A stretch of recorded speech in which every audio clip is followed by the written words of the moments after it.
My name is Lena. I'm in my early 30s, and for most of my adult life, I've worked in environments where competence is praised quietly and mistakes are amplified loudly.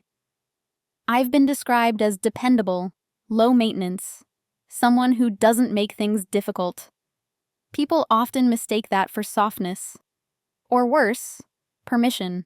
If you met me briefly, you might think I'm unremarkable. I don't dominate conversations. I don't have confidence. I listen more than I speak, and I tend to finish my work before anyone notices I've started it. That's usually where the underestimation begins. When you're calm, people assume you're unaffected. When you're quiet, they assume you're unaware. This story isn't about revenge. It's not about proving anyone wrong in a dramatic, explosive way. It's about something slower, something more uncomfortable. It's about what happens when a small, human mistake becomes public property, when my mistake was screenshotted and shared in the company chat, and no one pauses to ask what that does to a person who already keeps herself small. It's also about what followed, not the error itself, but the silence after. The way messages were opened and left unanswered. The way accountability became spectacle. The read receipts hurt more than the error. Not because I was ashamed of being wrong, but because I was suddenly visible in the wrong way, and invisible in every way that mattered.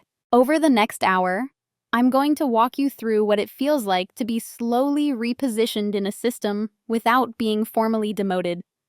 How disrespect can arrive disguised as just a joke, or just efficiency. How can you rationalize staying quiet because you don't want to be emotional, or difficult, or labeled?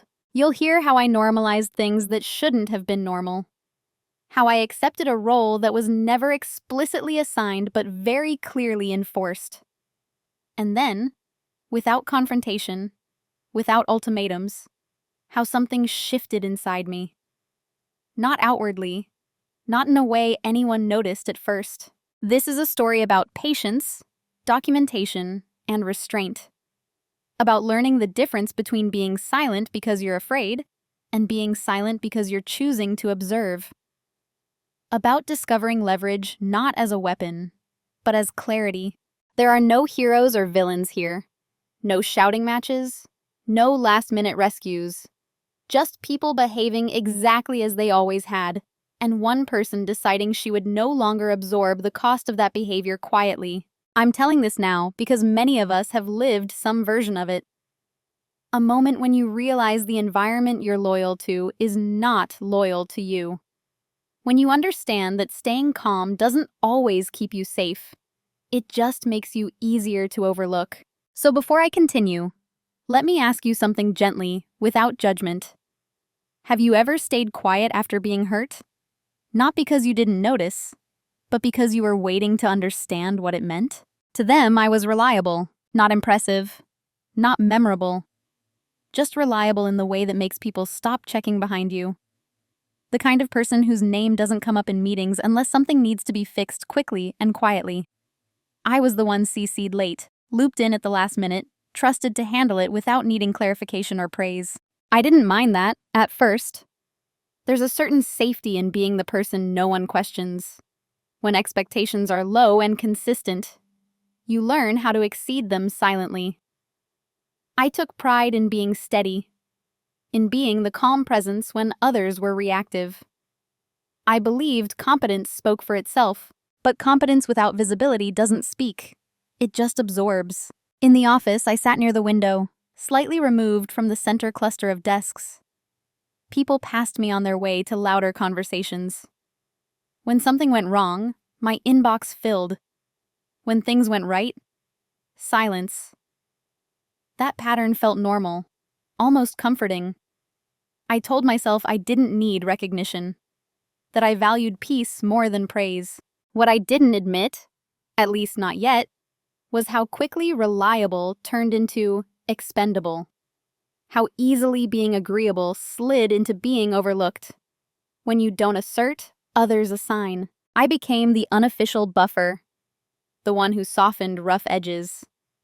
If a deadline was missed upstream, I adjusted. If instructions were unclear, I interpreted. If a client was confused, I explained. My job quietly expanded into emotional and operational cleanup. And because I did it well, it became invisible. People often confuse silence with consent. But silence can also be calculation, exhaustion, or hope. At that stage, mine was hope. Hope that consistency would eventually be seen, that trust would be reciprocal, that if I stayed patient, fairness would surface on its own. I remember how people spoke around me. Not unkindly, just casually dismissive. Jokes I was expected to absorb. Decisions were made without me, then handed to me for execution. My name is rarely attached to outcomes, but always attached to responsibility. No one explicitly disrespected me. That's the part that makes it difficult to explain. It was all soft edges, plausible deniability. Nothing you could quote without sounding sensitive. So I internalized it. I told myself I was imagining patterns that weren't there. But patterns don't require intention to be real. In group chats, my messages were acknowledged with reactions instead of responses. Thumbs up. Check marks. Read receipts without follow-up. I noticed who got quick clarifications and who got silence. I noticed how my calm demeanor was used as justification for giving me more, not better. I didn't complain. I didn't escalate. I didn't document, yet. Not with intention. I was still operating under the belief that fairness was organic, that professionalism was enough. Looking back, I see how clearly I was defined, just not out loud. I was the steady background presence, the one who wouldn't make things awkward, the one who wouldn't push back unless absolutely necessary, the one safe to overlook. And there's a strange loneliness in that role. Because when you're useful but unseen, you start questioning whether your value exists only in what you can absorb for others. At that point in the story, I still believed silence was neutrality. I hadn't yet learned that silence is read as agreement by those who benefit from it. I was exactly who they expected me to be. And for a while, I thought that was enough. The first time it happened, it was so small I almost missed it. A minor error. A timestamp is out of sync. One line in a shared document didn't update the way it should have. The kind of thing that gets corrected quietly, logged, and forgotten. I noticed it myself within minutes and fixed it before it affected anything external. Normally, that would have been the end of it. But that morning, before I even had time to follow up, my phone vibrated. Then again, and again. The company group chat, usually reserved for updates and logistics, had become active in a way it rarely did so early. Someone had taken a screenshot. My screen. My cursor. My name is clearly visible in the corner. The error is circled in red. No context, no explanation, just dropped into the chat like evidence. No caption at first, just the image. Then a message underneath it. Casual. Almost playful. Something like, "Can someone double-check this?" No name mentioned. No acknowledgement that it had already been resolved. Just the implication, floating there for everyone to interpret. I stared at my phone longer than I should have. Not because I didn't know what to say, but because I was trying to decide whether this was something I was supposed to respond to at all. If I spoke up, would I look defensive? If I stayed quiet, would it look like guilt? Before I could decide, the read receipts began appearing, one by one. People are opening the message, seeing the screenshot, moving on. No one asked if it had been fixed. No one said mistakes happen. No one messaged me privately. The silence wasn't neutral. It was directional. It flowed away from me. I typed a response, deleted it, typed again, deleted again. Eventually, I sent something brief. Professional. I acknowledged the issue, explained it had already been corrected, and thanked them for flagging it. I added a timestamp. I added clarity. I did everything right. It landed softly. Too softly. No follow-up. No acknowledgement. Just a few more read receipts. Then the conversation shifted to something else, as if nothing had happened. But something had. Not because of the mistake, but because of how it was handled. Errors Pictures weren't new. Screenshots weren't new. But this was the first time mine had been broadcast without discretion, without context, without care. I told myself it was efficient. That may be the person who shared it didn't think it through. That intent mattered more than impact. I didn't want to assign meaning where there might be none. Still, I noticed how my chest tightened when I opened the chat after that. How I double-checked everything before sharing it publicly. How I became more careful. Not because I was careless before, but because I had been exposed. That's the quiet cost of public correction. It doesn't teach you accuracy. It teaches you fear. What stayed with me most wasn't the screenshot itself. It was the absence of response after. The way visibility arrived was only when there was something to point at. The way my explanation disappeared into the scroll, unread in spirit if not in fact. Later that day, someone referenced the issue in passing.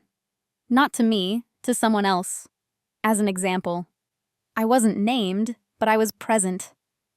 I smiled. I nodded. I stayed composed. Inside, something registered. This wasn't an attack. It wasn't cruelty. It was something subtler.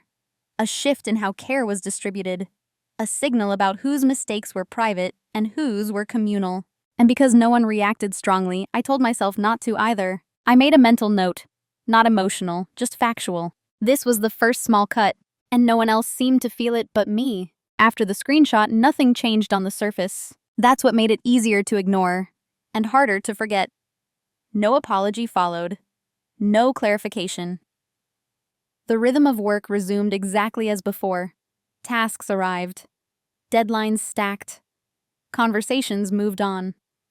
If anything, the moment dissolved too quickly, as if acknowledging it would have required more care than anyone was willing to give. So I adjusted. At first, the adjustments were subtle. I reread messages before sending them. I added extra context where it wasn't strictly necessary. I anticipated questions before they were asked. Not because I doubted my work, but because I had learned how easily something small could be extracted and displayed without protection. I told myself this was growth, professional maturity, thick skin. That's how normalization begins. Soon, similar moments followed. Not identical, but familiar enough to rhyme. A comment made in a meeting framed my role as support rather than strategy. A decision was finalized without my input, then sent to me to implement. A joke about me being the organized one, delivered with a smile that made it difficult to challenge without seeming humorless. Each instance, taken alone, was minor, forgettable, defensible. But together, they formed a pattern. And patterns don't need volume to be loud. What made it worse was how often I defended the behavior, mostly to myself. I told myself everyone was busy, that I wasn't being singled out. Maybe I was just more sensitive because of the earlier incident.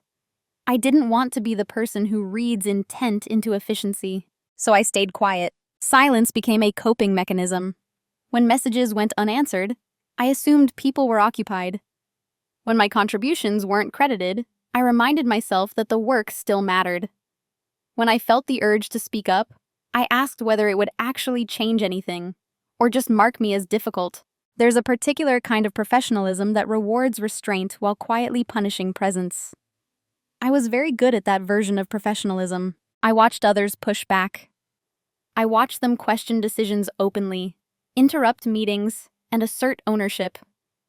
Some were praised for being direct. Others were tolerated because they were loud enough to require it. I wasn't either. I was efficient, polite, replaceable in theory, indispensable in practice.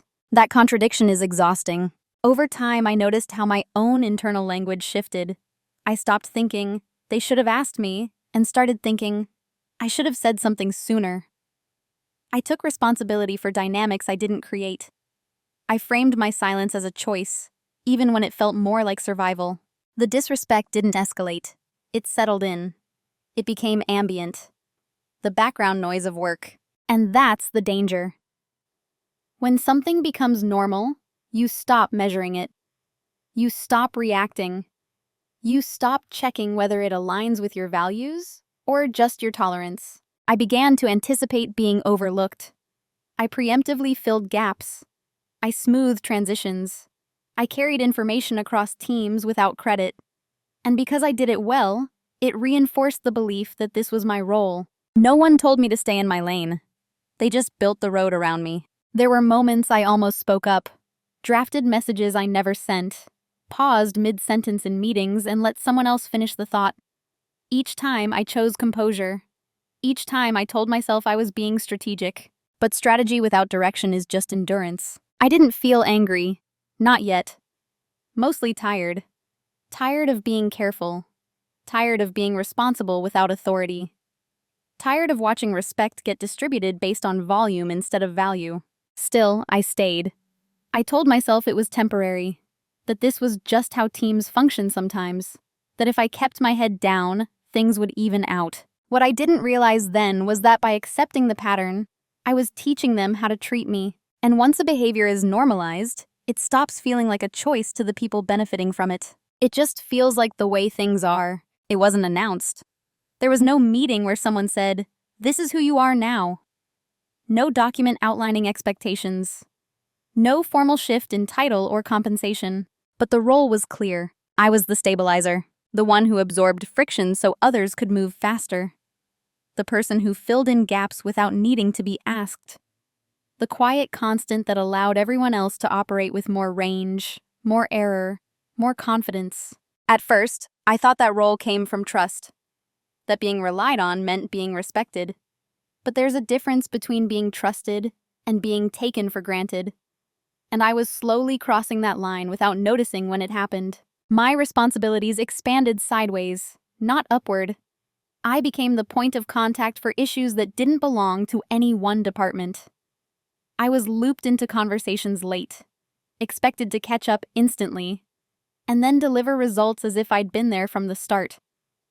When things went smoothly, the credit floated elsewhere. When something stalled, my name resurfaced. I didn't protest, I adapted. People framed it as a compliment. "You're so dependable. You always know what's going on. We couldn't do this without you." Statements that sounded affirming until you realized they came without boundaries, without support, without reciprocity. In meetings, I noticed how decisions were made. Ideas moved forward when voiced with confidence, not necessarily accuracy. When I offered input, it was often treated as supplemental, useful, but not central. I was the footnote, not the headline. And because I didn't demand space, I wasn't given any. The role required emotional restraint. I was expected to remain calm, no matter the pressure, to smooth over miscommunication, to translate urgency into action without showing strain. I became the person people came to when things were already messy, because they knew I wouldn't make it messier. There's a quiet cost to being the reliable one. You don't get the benefit of the doubt when you falter. You don't get the protection of visibility. You're assumed to be fine because you always have been. I started noticing how my time was treated. Meetings are scheduled during my focus hours. Last-minute requests framed as emergencies. Delays elsewhere are becoming my problem to solve. And when I pushed back gently, the surprise was immediate, as if resistance hadn't been part of my character before. That's when I understood. The role I was assigned depended on my compliance, not obedience, just predictability. They needed to know I wouldn't disrupt the flow, that I wouldn't escalate, that I would quietly carry what others dropped. And I did, for a while. I told myself this was temporary, that once things stabilized, there would be space to recalibrate, that my consistency would eventually translate into authority. But authority doesn't emerge from silence. It's either claimed or granted, and I was doing neither. The role also came with emotional expectations. I was expected to be understanding, flexible, patient.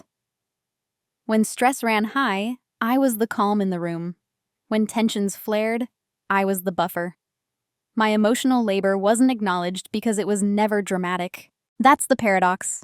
When you manage things well, no one sees the management. I wasn't angry yet, but I was aware. Aware that I was being shaped by the environment more than shaping it. aware that the role benefited everyone except me. Aware that staying quiet was no longer neutral, it was reinforcing the structure. I began to see myself through their eyes. Not as a peer, but as a function. A reliable system component. Necessary, but interchangeable. And something about that realization settled heavily, because once you understand the role you've been assigned, you're faced with a choice. Continue playing it, or quietly prepare to step out of it. At the end of that phase, I was still performing, still meeting expectations, still doing what was asked. But internally, something had shifted. I was no longer unaware. The shift didn't happen during a confrontation. There was no argument, no raised voices, no moment where someone crossed a line so clearly that it demanded a response. If anything, the day itself was unremarkable. A midweek morning, overcast. The kind of day that blends into the others without leaving a mark. That's why it stayed with me. I was reviewing a thread from the previous afternoon. Messages I'd already read, already acted on. A request had come in late, framed as urgent, and I had adjusted my schedule to accommodate it. I delivered what was asked before the end of the day. Clean, complete, on time. That morning, I noticed a reply that hadn't been there before. It wasn't critical. It wasn't even rude. It was a short message acknowledging the work, then immediately redirecting the credit elsewhere. A small reframing, subtle enough that no one would question it. Familiar enough that I recognized the pattern instantly. I stared at the screen longer than necessary, and something inside me settled. Not anger, not hurt, just clarity. For the first time, I didn't feel the urge to explain, or correct, or justify my contribution. I didn't feel the familiar tension of deciding whether to speak up or let it go. I simply observed the moment as it was. This is how it works, I thought. This is the structure. There was a strange calm in that realization. When you stop hoping for fairness, you stop being surprised by its absence. When you stop expecting people to act differently, you can finally see them clearly. I closed the thread and opened my notebook. The slim black one I'd been carrying for months, mostly unused. I hadn't intended it to become anything significant. It was just a place to jot things down. Reminders, observations, loose ends. That morning, I wrote the date at the top of a fresh page. Then I wrote one sentence, factual, no emotion, just what had happened. That was it. No commentary, no analysis, just a record. I didn't know why I did it. I wasn't planning anything. I wasn't angry enough to seek leverage. I just felt an internal click, like a door closing softly behind me. From that moment on, silence felt different. Before, it had been reactive, a way to avoid conflict, a method of self-protection. Now it felt intentional, observational, almost curious. I went through the rest of the day as usual, responded to messages, attended meetings, delivered work. Nothing outwardly changed. No one noticed anything different. But internally, I had stopped volunteering emotional labor. I stopped assuming good intent where patterns existed. I stopped absorbing responsibility for dynamics I didn't control. I stopped interpreting behavior through hope and started interpreting it through evidence. It was subtle, but it mattered. I noticed how often credit was redistributed, how decisions were framed after the fact, how urgency was selectively applied. I noticed who benefited from ambiguity and who bore the cost of it. And I wrote things down, not obsessively, not dramatically, just enough to preserve clarity.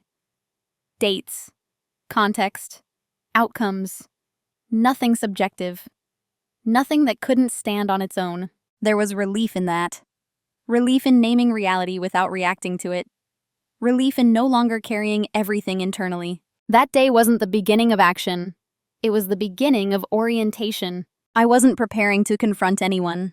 I wasn't planning an exit. I wasn't strategizing an outcome. I was simply choosing to see. And that choice changed everything. Because once you stop trying to be understood by people who benefit from misunderstanding you gain a different kind of freedom. A quieter one. One that doesn't announce itself. By the end of that week, I had filled several pages. not with grievances, but with patterns. And for the first time since the screenshot, I didn't feel exposed. I felt grounded. The shift wasn't dramatic. No one would have noticed it from the outside. But internally, the role I was playing had already begun to loosen. I was no longer waiting for permission to be seen. I was preparing to decide what visibility would mean on my own terms. Once I stopped reacting, my silence changed texture. Before, it had been a reflex, a way to keep things smooth, a strategy for staying safe. Now, it has become deliberate. I wasn't withholding information. I wasn't disengaging. I was simply no longer filling every gap by default. That difference mattered. I still responded to messages. I still met deadlines. I still showed up prepared. But I stopped anticipating needs that weren't clearly articulated. I stopped translating vague requests into polished outcomes. I stopped correcting assumptions that benefited someone else more than me. At first, no one noticed. Silence is easy to misread when people are accustomed to you doing the emotional and cognitive labor for them. They assume things are still happening behind the scenes, that you're still absorbing the friction, that the system will self-correct the way it always has. I let them believe that. Meetings became interesting. I spoke less, but when I did, it was precise. I asked clarifying questions instead of offering solutions. I let pauses stretch. I watched who rushed to fill them and who grew uncomfortable. There's a kind of power in not rescuing a conversation. Some people mistook the shift for withdrawal. Others assumed I was busy. A few interpreted it as compliance, thinking I had finally settled into the role fully, no longer needing reassurance or recognition. That misinterpretation worked in my favor, because while they were adjusting their expectations downward, I was refining mine upward. I paid attention to how decisions were documented. Who followed up? Who didn't? I noticed which processes relied disproportionately on my memory, my continuity, my quiet follow-through, and I began to let that reliance surface. Not by failing, but by asking, by requiring clarity, by returning responsibility to where it originated. When something was unclear, I asked for specifics instead of filling in the blanks. When something was late, I noted the timeline instead of absorbing the delay. Each small boundary felt almost invisible, but together, they shifted the weight. Some people responded with confusion, a few with mild irritation. Nothing overt, just a subtle discomfort at having to articulate things they'd grown used to outsourcing emotionally and cognitively. I stayed calm. I didn't explain the change. I didn't announce new boundaries. I didn't justify myself. That would have invited negotiation. Instead, I let my behavior speak, and something else happened. Something I hadn't anticipated. People started to reveal themselves. Without my constant smoothing, patterns became visible. Miscommunications that had been quietly resolved now lingered. Assumptions went uncorrected. Decisions lacked follow-through. Not because I had changed the system, but because I had stopped compensating for its gaps. I documented everything, not in a punitive way, in a neutral, almost administrative way. Dates, requests, responses, outcomes. I wrote as if someone else might read it one day. Not because I planned to show it to anyone, but because it kept me honest. Silence, when chosen, creates space, and space reveals structure. I also noticed how much energy I had reclaimed. The mental bandwidth is freed up by not anticipating everyone else's needs. The emotional relief of not managing reactions preemptively. For the first time in months, I wasn't tired at the end of the day. I wasn't angry either. That was the most surprising part. Choosing silence didn't make me feel smaller. It made me feel centered. I wasn't disappearing. I was consolidating. Some people grew more careful around me. Others grew bolder, assuming my quiet meant consent. I let both happen, because I was no longer trying to correct their perception of me. I was watching how they behaved when they thought I wasn't paying attention. And in that observation, I began to understand where my real leverage lived. Not in confrontation, not in volume, but in continuity, in knowing how things actually worked. It is the thread that connects decisions to outcomes. in holding the quiet institutional memory that no one else bothered to record. They thought my silence meant I had accepted my place. In reality, I had chosen it. And choice changes everything. What they never noticed was how much of the system lived in my head. Not because I was smarter than anyone else, but because I had been there consistently. While others rotated roles, shifted priorities, or moved on to more visible projects, I stayed. I carried context. I remembered why decisions were made, not just what they were. I knew which processes existed on paper and which ones only worked because someone quietly adjusted them along the way. That someone had been me. For years, I had connected dots without naming it as a skill. I knew which approvals were symbolic and which ones mattered, which stakeholders needed reassurance, and which needed evidence. I knew where timelines stretched and where they snapped. I knew which shortcuts created future problems and which ones were harmless. And because I never framed that knowledge as power, no one else did either. As my silence became more intentional, I began to externalize what had always been internal. I didn't announce it. I didn't flag it as preparation. I simply started documenting processes as they actually operated, not as they were supposed to. I created timelines, dependency maps, decision trees. Nothing dramatic, just clarity. When someone asked how something worked, I answered accurately, but without cushioning. If a process depended on undocumented steps or informal handoffs, I named that. If something relied on my memory, I wrote it down. I noticed how often people said, "Lena knows," without realizing what that implied. So I made sure Lena knew wasn't the same as Lena compensating. I also paid attention to tone. Not what people said, but how they said it. Who assumed urgency? Who assumed compliance? Who framed requests as favors? And who framed them as expectations? I logged those differences, not emotionally, but structurally. Patterns emerged quickly once I stopped filtering them through optimism. I saw how accountability flowed downward, but rarely upward. How errors were individualized while successes were collectivized. How visibility protected some people and exposed others. And I realized something important. My invisibility had allowed me to see things others couldn't. When you're not perceived as a threat, people are careless around you. They speak freely. They forward messages without context. They assume you won't connect dots that benefit you. They were wrong. I began keeping versions of conversations. Screenshots. Timestamps. Not in a way that disrupted my work, but in a way that preserved accuracy. I wasn't collecting ammunition. I was collecting truth. There's a difference. I also started asking myself harder questions. Not about them, but about me.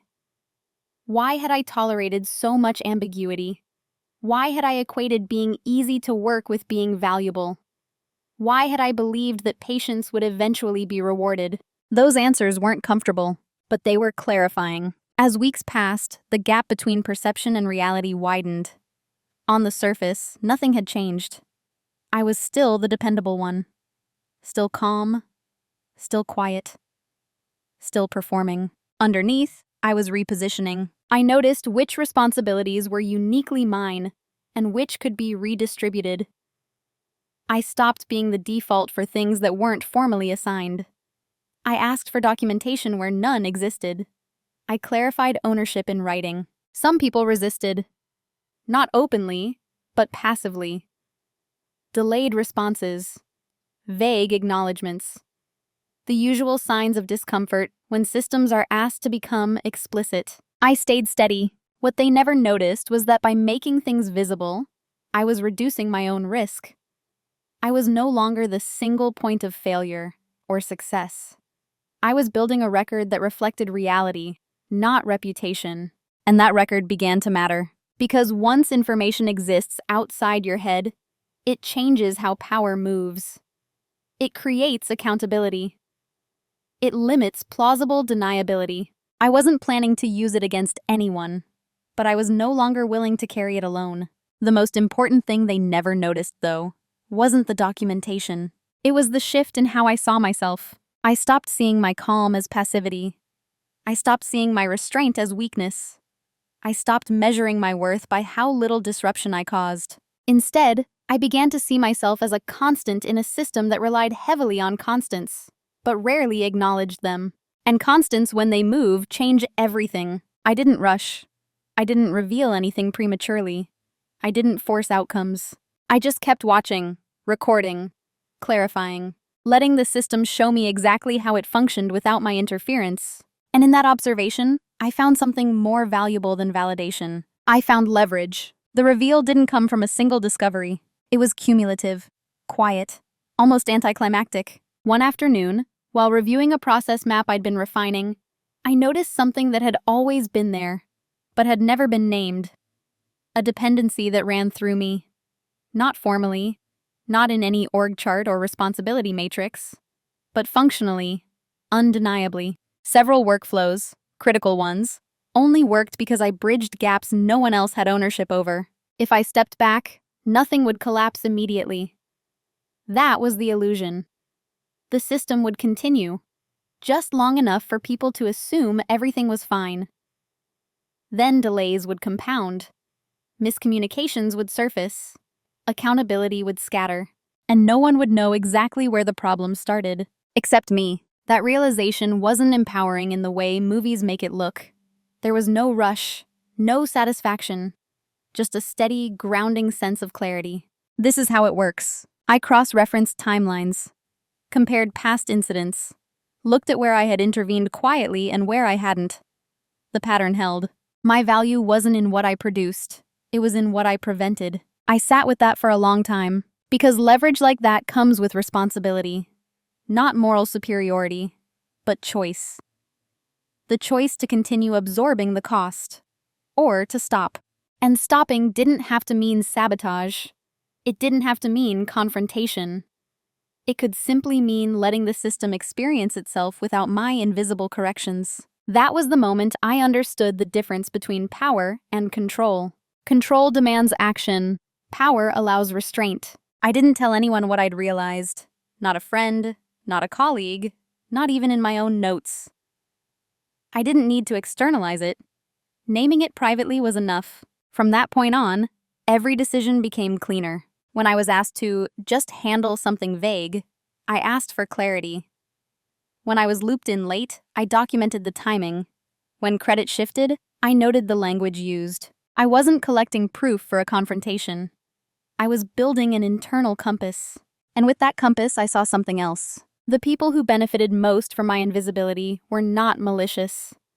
They were comfortable. They had built workflows that assumed someone else would absorb friction. When that someone didn't object, the system rewarded the assumption. I wasn't angry at them, but I was done protecting them from awareness. The reveal also clarified my options. I could speak up loudly, force recognition, demand a redefinition of my role. That would require emotional labor and risk backlash. I could leave quietly, find another environment, start over. Clean, but costly. Or I could stay, temporarily, and stop compensating. Not withdrawing, not failing. Just performing exactly what was asked. No more, and no less. Letting gaps surface naturally. Letting accountability land where it belonged. That option felt irreversible, because once you stop compensating, you can't unsee the imbalance. You can't return to innocence. You can't pretend the system is fair when you know exactly how it operates. I chose to keep observing a little longer. Not out of fear, but out of respect for the truth I was uncovering. I wanted to be certain, not emotionally, structurally.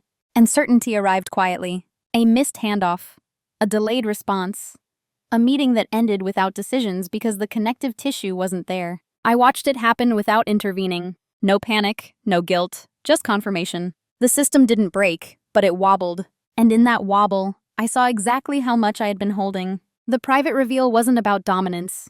It wasn't about winning. It was about consent. I realized I had been consenting to a role that cost me dignity under the guise of professionalism. And consent, once withdrawn, changes the entire dynamic, even if no one else knows it yet. I closed my notebook that day and felt something I hadn't felt in months. Not relief, alignment. I knew what I had. I knew what it meant. And I knew I didn't need to announce it for it to be real. The quietest power is knowing you could change everything, and choosing when or if to do so. Knowing something and acting on it are very different experiences. Once the private reveal settled, I entered a strange, suspended space. Nothing urgent demanded a move. No crisis forced my hand. And yet, every day carried a low, steady pressure, the kind that comes from awareness without resolution. I had options, real ones, and each came with consequences I couldn't ignore. The first option was confrontation, not explosive, measured. I could request a formal meeting, present my observations, ask for role clarity, recognition, and boundaries.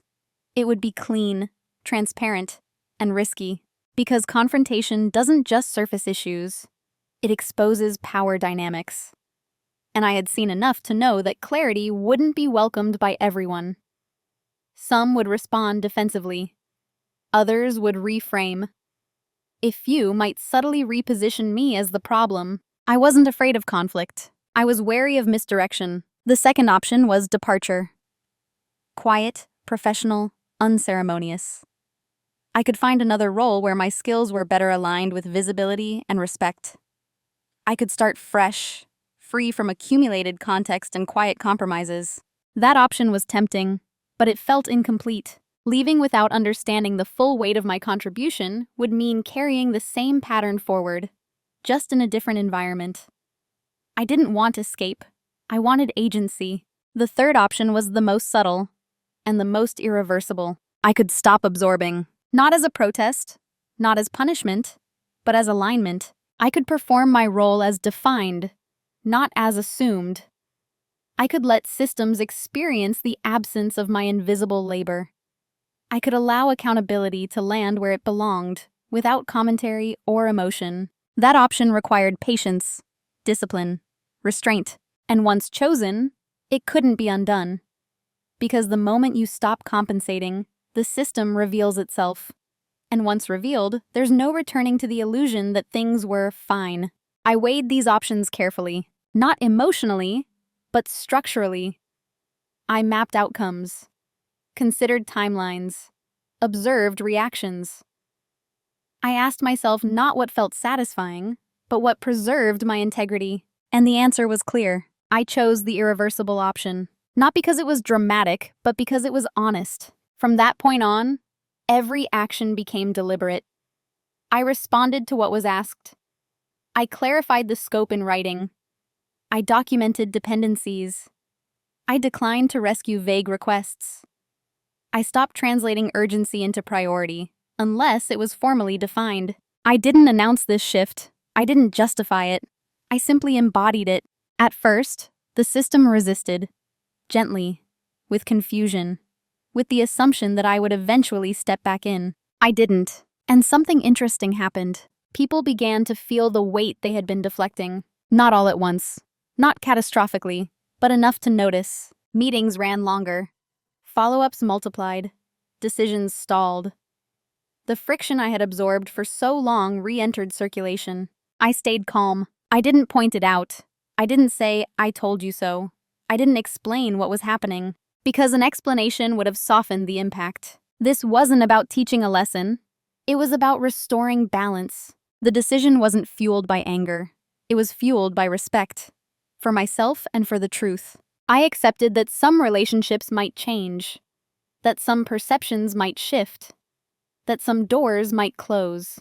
That was part of the cost. But I also knew that continuing as I had been was no longer an option, not without betraying my own clarity. So I moved forward, not loudly, not visibly, but with intention. The system was already adjusting, and I was no longer inside it the way I had been before. I had stepped just far enough back to let it reveal itself. From the outside, nothing looked different. That was the point. I still logged in at the same time, still attended the same meetings, still delivered what was explicitly assigned to me. If someone had asked, they would have said I was steady, professional, unchanged. But internally, everything I did passed through a new filter. Is this my responsibility? Or am I being asked to absorb uncertainty for someone else? If it were the former, I handled it cleanly, If it was the latter, I slowed down. Not out of resistance, but out of precision. Moving in silence isn't about secrecy. It's about alignment. About making sure your actions match your role, not the expectations others quietly place on you. I stopped jumping in when conversations drifted. I let meetings end without resolution if no one had taken ownership. I followed up only on what had been formally assigned, not what I sensed needed doing. When someone asked me to just take a look, I asked what decision they needed to make, and by when. When someone forwarded a problem without context, I asked where it originated. When timelines were unclear, I documented the ambiguity instead of resolving it privately. None of this was confrontational. It was procedural, and procedure has a way of feeling cold to people who are used to warmth doing the work for them. I also became very careful with language. I stopped using phrases that implied availability without boundaries. No more happy to help or I can just take care of that. I replaced them with neutral confirmations. Clear scopes. Written summaries. I wasn't withdrawing. I was defining. Behind the scenes, I continued documenting. Not obsessively, methodically. I tracked handoffs, recorded delays, noted where decisions stalled and why. I didn't interpret motives. I didn't assign blame. I just captured reality as it unfolded. What surprised me most was how little resistance there was at first. People are slow to notice when support disappears gradually. They assume it's temporary, that someone will step in, the system will self-correct. But systems only self-correct when someone pays the cost. I wasn't paying it anymore. A few weeks in, I noticed subtle changes. Longer email threads, more follow-up questions, slight tension in meetings where things used to flow smoothly. Nothing dramatic, just enough friction to be felt. Still, no one connected it to me, because I hadn't announced anything. I hadn't changed my tone. I hadn't reduced my output. I had simply stopped filling gaps that were never mine to begin with. That's the power of moving in silence. You don't trigger defenses. You don't invite debate. You let behavior speak. I also began quietly preparing for contingencies. Updating my records. Reviewing policies. Understanding where formal responsibility ended and informal expectation began.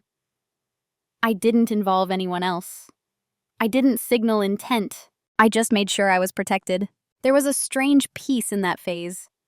A sense of control that didn't rely on anyone else's recognition. I wasn't waiting to be seen. I was making myself legible. To myself. And with that legibility came confidence. Not the loud kind. The kind that doesn't need to prove anything. I knew that if someone questioned my performance, I could answer clearly. If someone asked why something hadn't moved, I could point to documented timelines.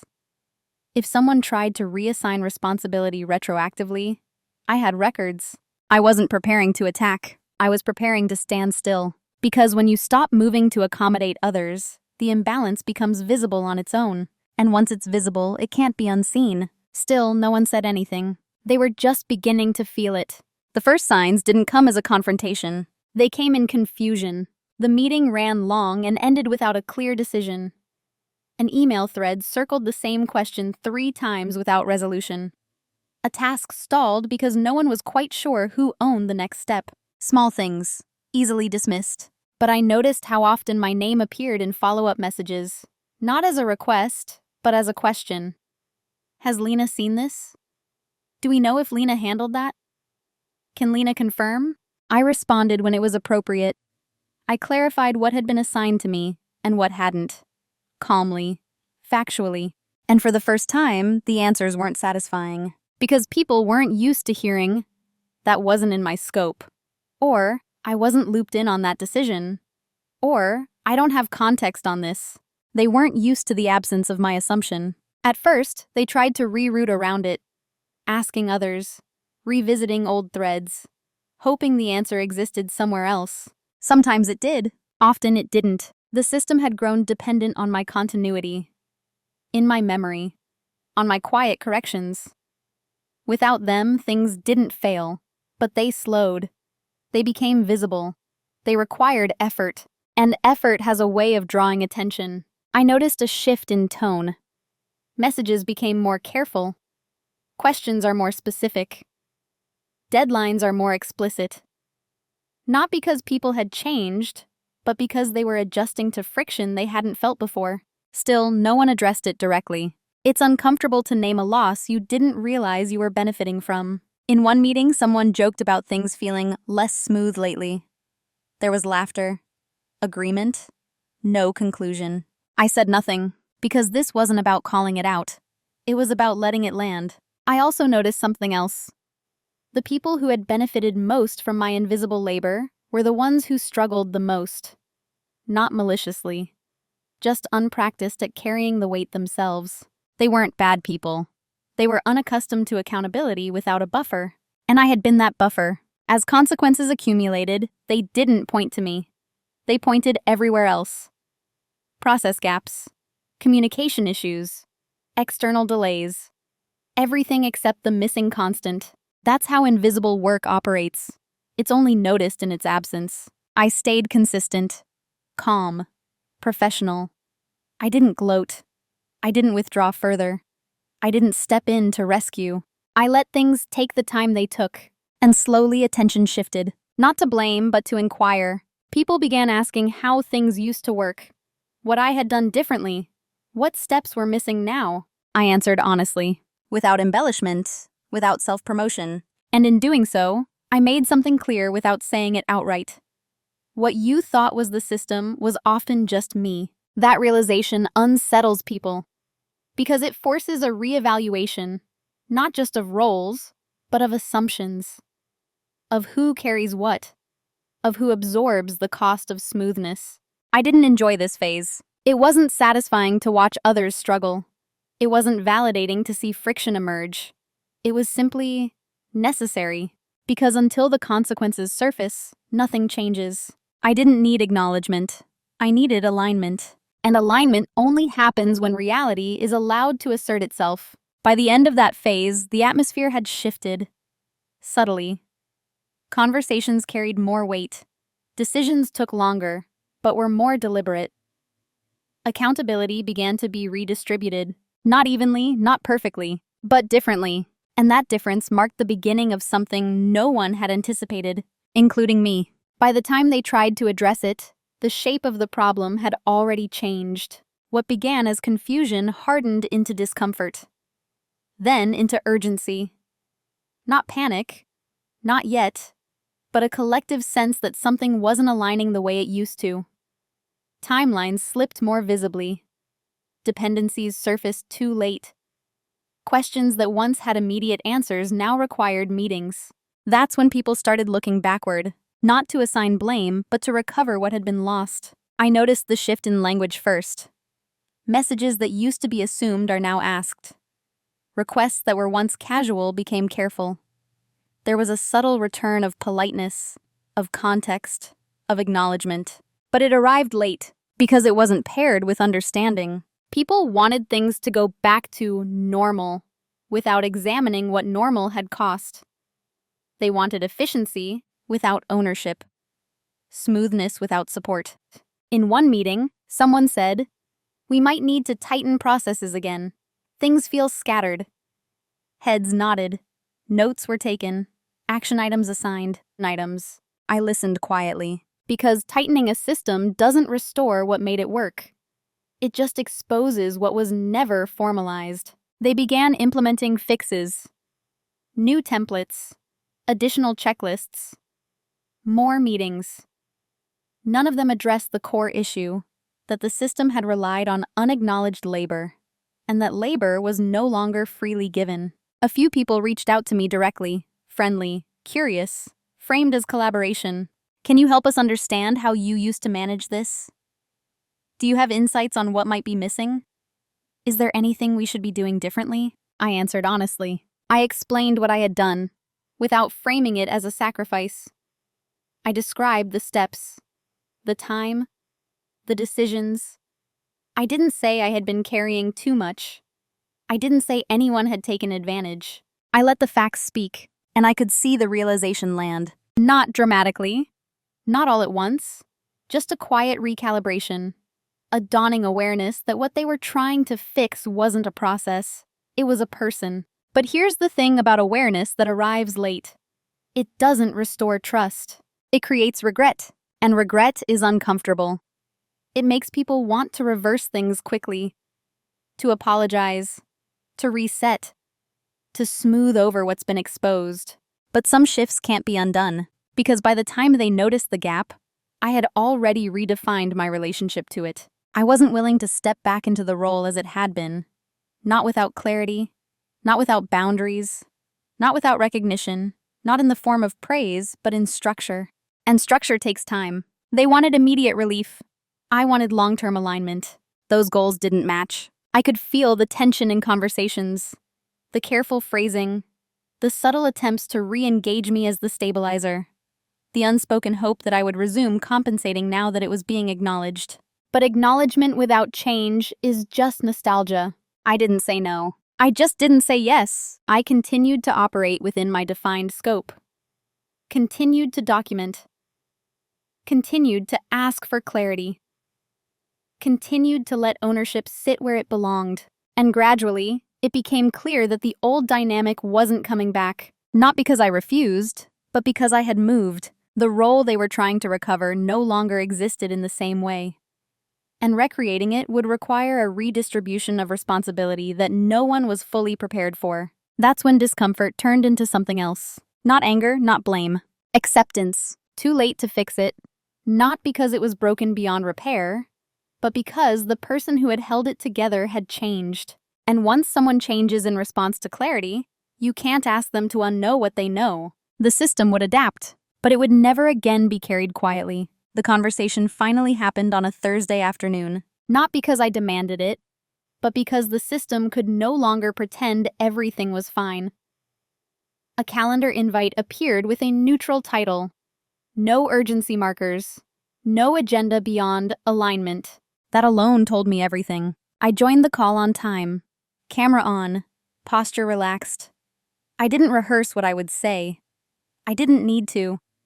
Everything I needed was already documented, and more importantly, already understood by me. They spoke first, carefully, respectfully. There was acknowledgement now, of my consistency, of my institutional knowledge, of the way things used to run smoothly. The language was appreciative but vague, praise without specificity, regret without accountability. I listened without interrupting. When it was my turn, I didn't raise my voice. I didn't list grievances. I didn't reference emotions. I didn't even mention the screenshot, the chat, the read receipts. I stayed with facts. I explained how my role had evolved informally over time, how responsibilities had expanded without clarity. Decisions were often made without my input, but I relied on my follow-through. I referenced timelines, processes, dependencies. Not once did I say you. I said the system. That matters. Because once you remove the accusation, what remains is the truth. There was a pause after I finished. Not awkward, reflective. The kind of silence that means something has landed.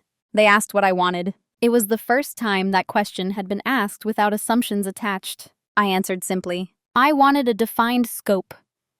Clear ownership. Documentation that reflected reality.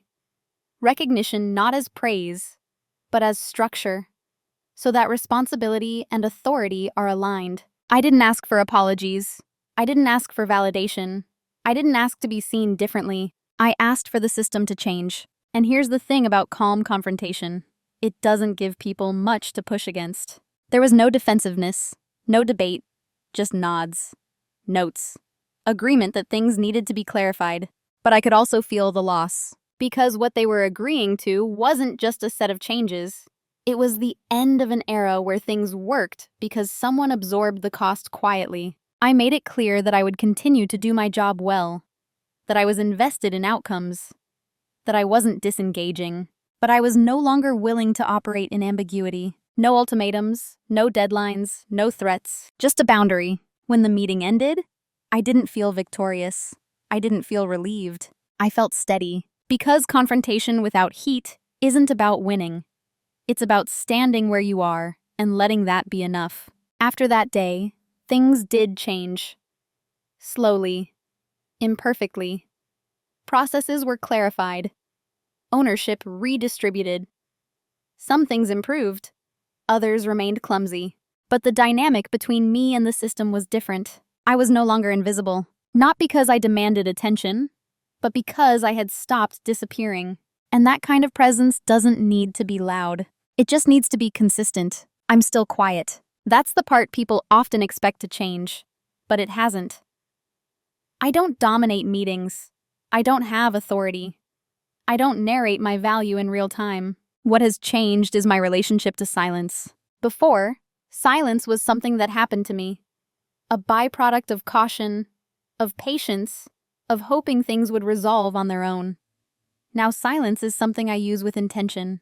It's no longer a void, it's a boundary. I understand my role clearly now, not just on paper, but in practice. What I own, what I don't. Where my responsibility begins and ends. That clarity has given me a steadiness I didn't have before. I no longer rush to fill gaps. I let questions hang if they don't belong to me. I allow processes to be imperfect without taking it as a personal failure. I trust that if something matters, it will be defined. And if it isn't, I don't absorb it. That shift has changed how people interact with me. Some are more respectful. Others are more careful. A few are still adjusting. That's fine. I'm not managing their comfort anymore. What surprised me most was how much lighter I felt once I stopped carrying what wasn't mine. Not just at work, but internally. I stopped replaying conversations, stopped drafting imaginary explanations, stopped wondering if I was being too much or not enough. I know where I stand now. And because I know, I don't need to prove it. I've also become more precise with empathy. I still care. I still collaborate. But I no longer confuse understanding with self-erasure. I can acknowledge someone else's pressure without taking responsibility for it. That distinction took time to learn. Looking back, I don't resent the version of myself who stayed quiet. She was doing what she thought was right with the information she had. She believed that calm would protect her, that competence would speak, that patience would be rewarded. She wasn't wrong. She was just incomplete. I needed to live through the imbalance to understand it, to feel the cost of invisibility before I could define its limits, to see how systems rely on silence before I could withdraw mine responsibly. I don't feel bitterness. I don't replay the screenshot in my mind anymore. I don't measure myself against the people who overlooked me. What I carry now is discernment. I know how easily quiet people are underestimated, and how much leverage that underestimation creates. I know that dominance doesn't require volume, that reversal doesn't require spectacle. Sometimes it just requires someone to stop compensating. I also know that dignity isn't something you demand from others. It's something you enforce through consistency. I haven't become louder. I've become clearer. And clarity has a way of changing the room, even when you don't say much at all. This is who I am now. Not someone who waits to be seen, but someone who knows exactly what she contributes and chooses where to place it. There's a quiet lesson inside this story that took me a long time to understand. It isn't about being right. It isn't about winning. And it isn't about making anyone regret how they treated you. It's about recognizing the moment when silence stops being a virtue and starts becoming a cost. Many of us are taught, especially those of us who are calm, capable, and conscientious, that staying quiet is mature. That absorbing friction is part of being professional. That if we don't react, things will sort themselves out. Sometimes they do, but sometimes silence doesn't preserve peace. It preserves imbalance. The hardest part of this journey wasn't being overlooked. I realized how much of my identity had been built around making things easier for others. How often I equated value with usefulness. How rarely I asked whether the system I was loyal to was loyal to me. The screenshot wasn't the wound. The read receipts weren't the betrayal. They were signals. Signals that visibility was conditional. That accountability flowed in one direction. That mistakes were public when it was convenient, and labor was invisible when it was comfortable. What changed everything wasn't confrontation. It wasn't anger. It wasn't a perfectly timed speech. It was a withdrawal of unpaid emotional and cognitive labor. Not as punishment, but as alignment. I didn't need to humiliate anyone to reclaim my dignity. I didn't need to expose anyone publicly. I didn't need to demand recognition in a way that made me smaller. I just needed to stop filling gaps that were never mine to fill. And when I did, the system revealed itself. That's the moral I want to leave you with. If your absence creates chaos, your presence was doing more than you were credited for. And if your silence is required for something to function smoothly, that silence isn't neutral. It's structural. Quiet dominance doesn't look like control. It looks like clarity. It looks like a restraint. It looks like knowing when not to step in.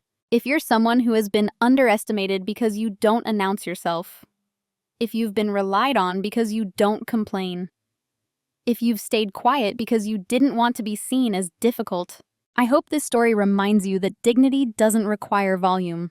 It requires boundaries. And sometimes, the most powerful thing you can do is let the system feel what you've been carrying. I'm curious to hear from you. Have you ever realized, too late or just in time, that staying quiet was costing you more than speaking up? Share your experience in the comments. Cảm ơn bạn đã theo dõi. Hãy bấm đăng ký và bật chuông để luôn cập nhật nội dung mới. Hẹn gặp lại.